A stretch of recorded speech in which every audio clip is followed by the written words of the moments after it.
Муфти шейх Салах Межиев. Признаки истинного Махди.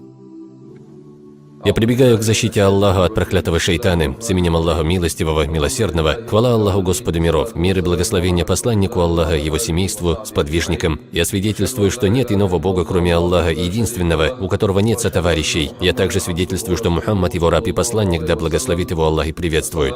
Мир вам, милость и благословение Аллаха. Один из 10 больших признаков конца света, о которых говорил пророк, мир им и благословение Аллаха, это приход человека по имени Махди, который будет из его рода. О приходе имама Махди пришло много хадисов от посланника Аллаха, мир им и благословение Аллаха. Эти враги Аллаха, которые собрались в Ираке и в Шаме, во главе так называемого Абу Бакра аль-Багдади, врага Аллаха, и те враги Аллаха, которые прислали его, пытаются под эти хадисы подогнать его личность, этого врага Аллаха, с намерением сделать все это против религии ислам. Однако истина в следующем. Всевышний Аллах сказал в Коране смысл. Они хитрили, и Аллах разрушил их хитрость, ведь Аллах наилучший из разрушающих хитрецов. Поэтому сейчас мы прочитаем хадисы пророка, мир им и благословение Аллаха, касаемо прихода имама Махди. Сказал посланник Аллаха, мир им и благословение Аллаха: «Выйдет мужчина из людей Медины, уйдет он в Мекку, придут к нему жители Мекки, они выведут его и против его воли присягнут ему. Они присягнут ему между черным камнем в углу Каабы и местом стояния Ибрагима, мир ему». Это тот Махди, о котором говорил пророк, мир ему и благословение Аллаха. Это он праведный халиф. Кто этот халиф, который должен прийти? Что будет после его прихода? Что сказал посланник, мир ему и благословение Аллаха? «И распространится на земле справедливость», говорит он. «Во всем мире будет справедливость. И распределит имам Махди все богатства этого мира по справедливости между людьми». Относительно этого пришел хадис от пророка Мухаммада, мир ему и благословение Аллаха. «Я несу вам благую весть о Махди, который будет ниспослан в период разногласий среди людей.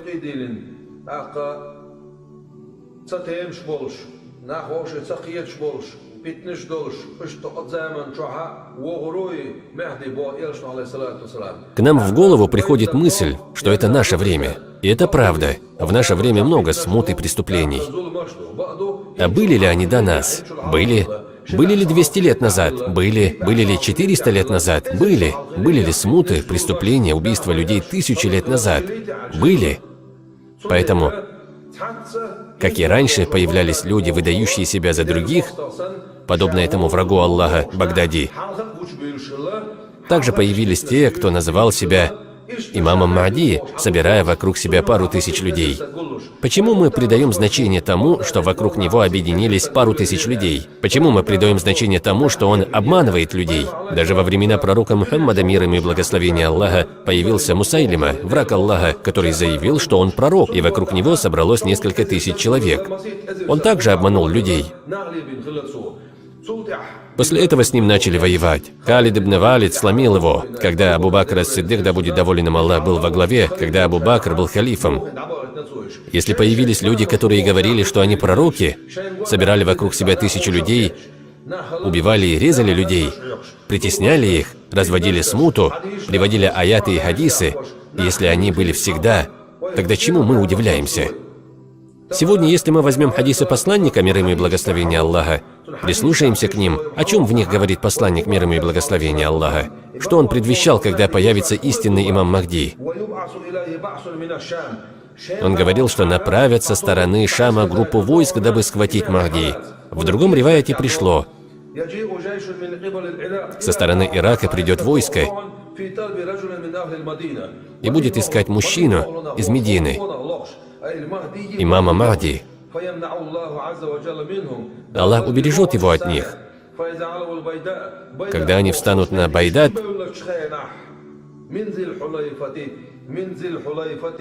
в местечке Зуль-Хуляйфа, они провалятся туда. Земля расколется, и Аллах прикажет земле проглотить это войско.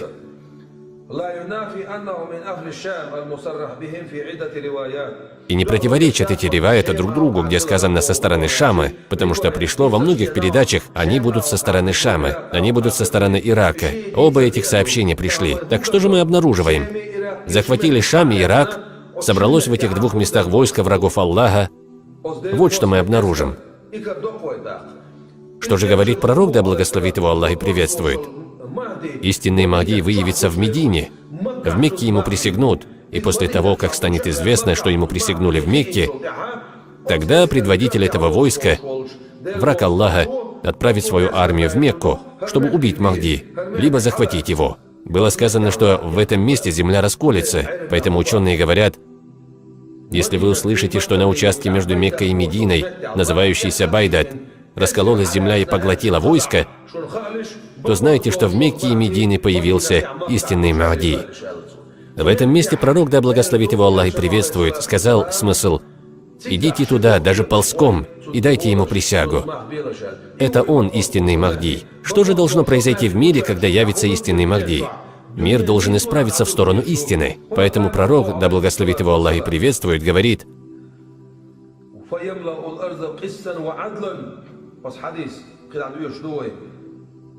«И заполнится земля равенством и справедливостью». Что значит «кистан»? Это значит распределять по справедливости. Что значит «адлян»? Это означает распространение справедливого суда Аллаха, установление справедливого суда Аллаха на всей земле.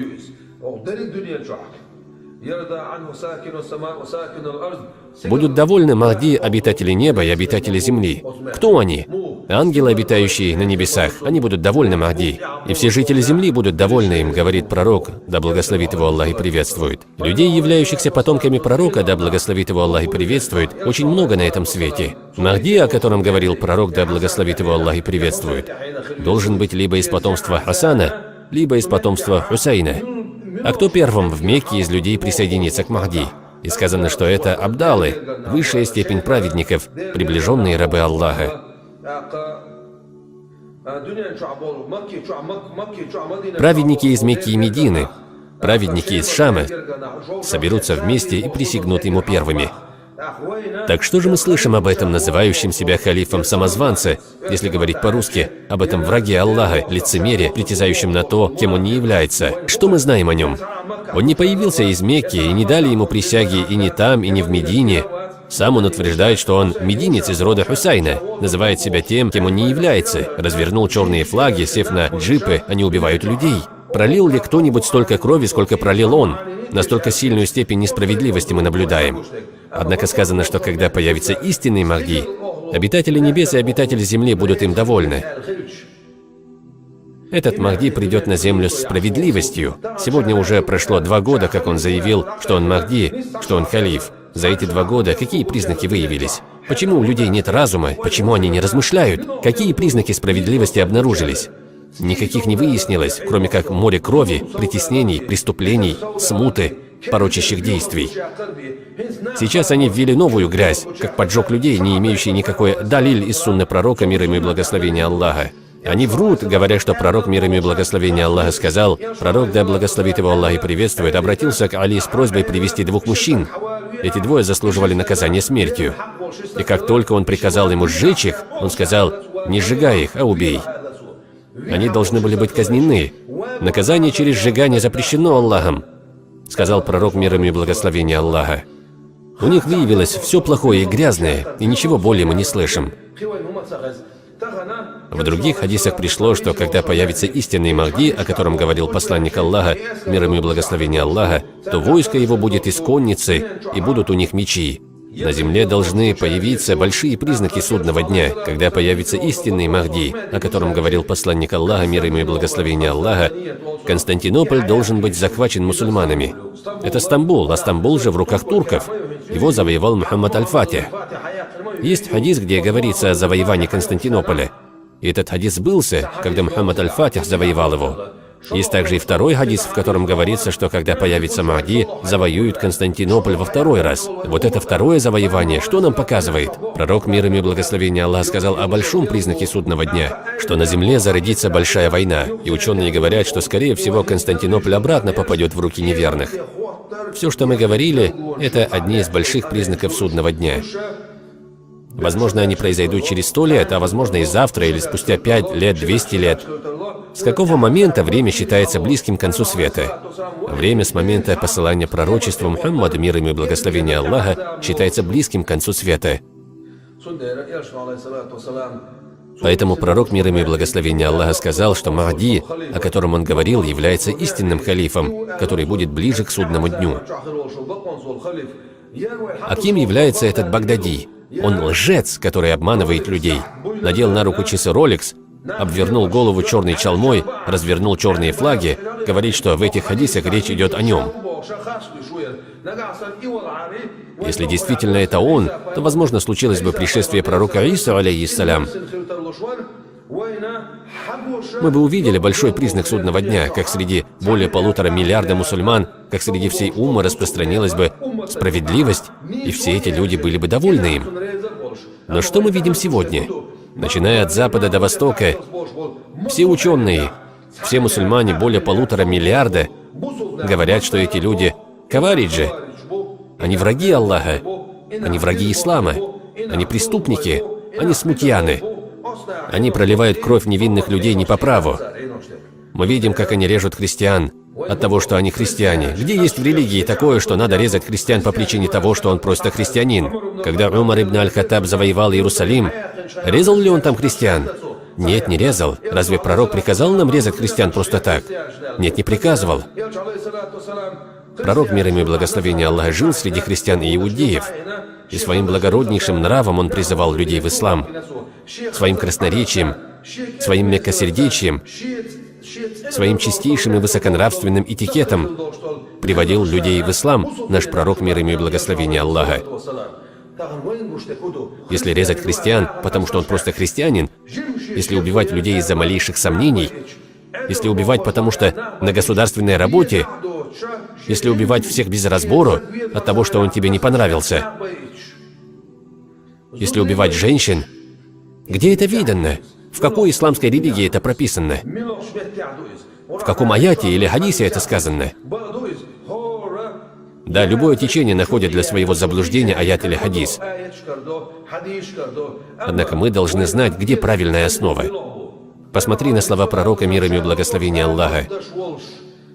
Когда он совершал истинный джихад, когда он и его сподвижники возвеличивали слово Аллаха, когда распространяли слово Аллаха на земле, когда входили в чужие страны и города, пророк, мир ему и благословения Аллаха, говорил: не убивайте стариков, не убивайте женщин и детей, не рубите даже плодоносное дерево, говорил он.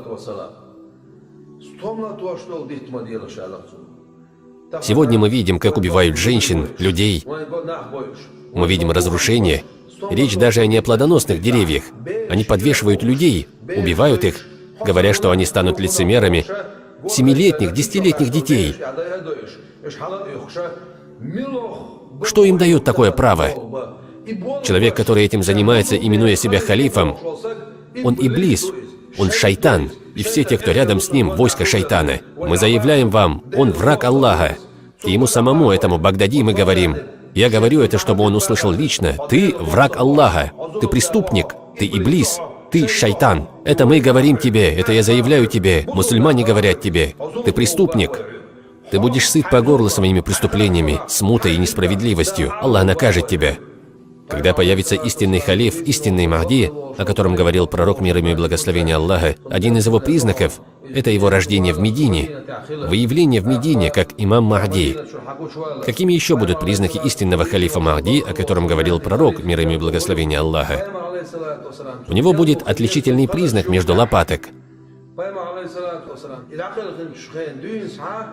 Сказано, что у него в руках будет знамя пророка, мир ему и благословения Аллаха, которое не раскрывалось со дня его смерти.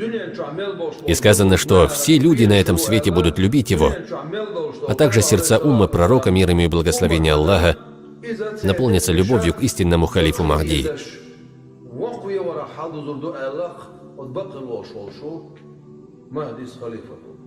Мы знаем из хадисов пророка, мир ему и благословения Аллаха, что после появления Махди должно произойти пришествие пророка Иса, мир ему. Где должно произойти пришествие пророка Исы, мир ему? В Дамаске. Махди после появления должен войти в Иерусалим, в Дамаск, и в этом месте должен спуститься пророк Иса, мир ему. Касаемо этого пришли хадисы пророка, мир ему и благословения Аллаха. Махди попросит пророка Ису, мир ему, возглавить молитву, на что пророк Иса, мир ему, из уважения к пророку Мухаммаду, мир ему и благословения Аллаха, уступит Махди, который из его уммы, и о котором пришли хадисы. Нигде не сказано в хадисах пророка, мир ему и благословения Аллаха, что его будут звать Багдади. А Махди в хадисах пророка, да благословит его Аллах и приветствует, сказано: имя его будет таким же, как мое, имя отца его будет таким же, как и имя моего отца. Сегодня очень много людей из рода пророка, да благословит его Аллах и приветствует, знающие чистую родословную до него, знающие цепочку, знающие, кто чей сын и от какого отца он идет. А из какого рода он, Багдади? Этот враг Аллаха. Кому он себя причисляет? Какой был смысл завязывания черной челмы пророком, да благословит его Аллах и приветствует? При вхождении в Мекку он завязал черную челму. Что показывает черный цвет в исламе? Черный цвет не показывает преступление. Это они, враги ислама, хотят ассоциировать его с преступлениями, со смутой и кровью. Они обезобразили все и представили с ужасной стороны. Но когда пророк, да благословит его Аллах и приветствует, завоевывал Мекку, он был унылым, опечаленным.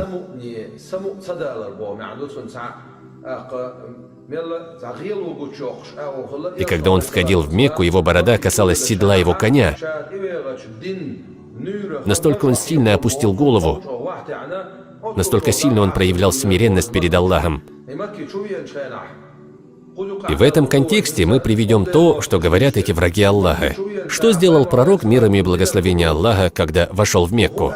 Что он говорил до завоевания Мекки? И что он сделал после завоевания Мекки? Сегодня этот Багдади и шайтаны и враги Аллаха, которые последовали за ним, приводят слова пророка, мир ему и благословения Аллаха: «Поистине, я пришел к вам с резней». И с этими словами режут и режут людей. Это ужасные вещи.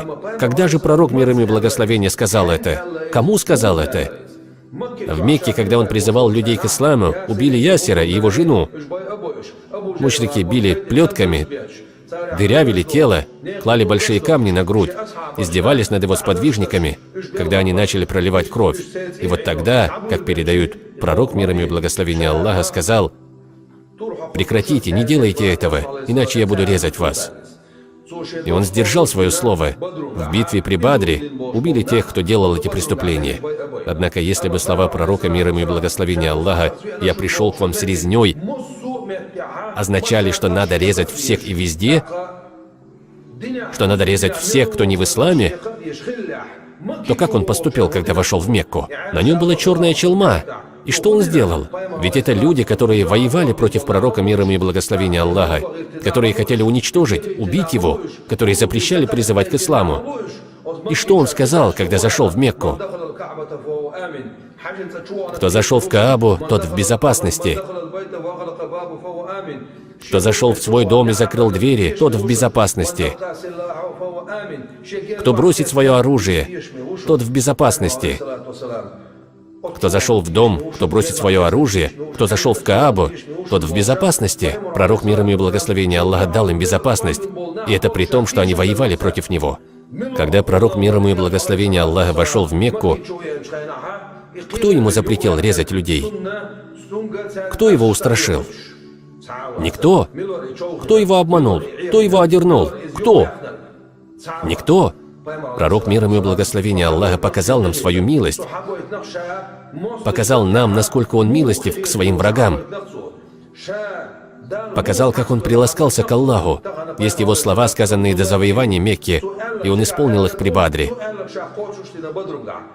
Когда он зашел в город с черной челмой на голове, а после завоевания Мекки, что он показал? Он показал свое милосердие, свой этикет. Из-за его проявления милосердия по отношению к людям, воевавших против него, многие из них пришли в ислам, стали его сподвижниками, участвовали на джихаде, усердствовали на пути Аллаха. Сегодня это является его следом.